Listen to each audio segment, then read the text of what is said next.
One thing in my bucket list, check na naman! Walang iba kundi mag-ride sa Siargao. Hi guys! This is Maligaya Rosas at ready ka na ba sa chika ko? So ayun na nga, one of the best places na gusto kong mapuntahan, napuntahan ko na. And that is Siargao Island. Maaga din kami umalis from Batangas kasi we have connecting flights. Alam nyo, nakakatuwa kasi habang nasa eroplano kami, ganito yung view. Kitang-kita pala yung Mayon Volcano dito sa taas, no? By the way, we are heading muna sa Cebu.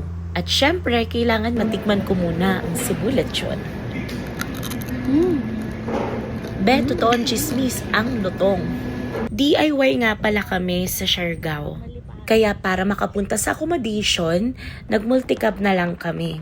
Ang saya kasi yung biyahe pa lang papunta dun sa accommodation, kitang-kita mo na agad yung ganda ng Siargao. Dito nga pala kami nag-book sa Malipaya Domes and Villas. Ang ganda dito, sobrang peaceful at ang pinakamasaya is Front Beach. They also have pool here. And this is our home for 5 days and 4 nights. Right after we check-in, nag-lunch muna kami dito sa Lamari. And here's what it looks like. Ang ganda dito, ang lakas makasosyal. So here's our food. After that, we go to Coco Frio. At dahil hindi ako nagkakape, as per my friend, sobrang sarap daw ng coffee dito. Tingnan nyo naman guys, bentang-benta sa mga tourists dito sa Siargao.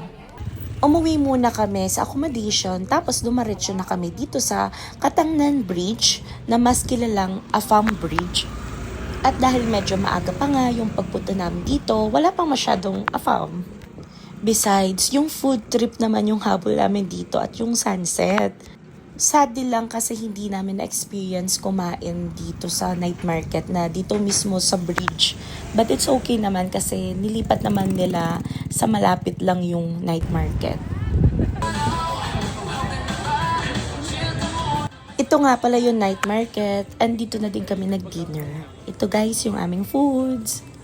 And that was our first day in Siargao. Maraming salamat sa lahat ng mga nanood. Hanggang sa muling maligayang kwento.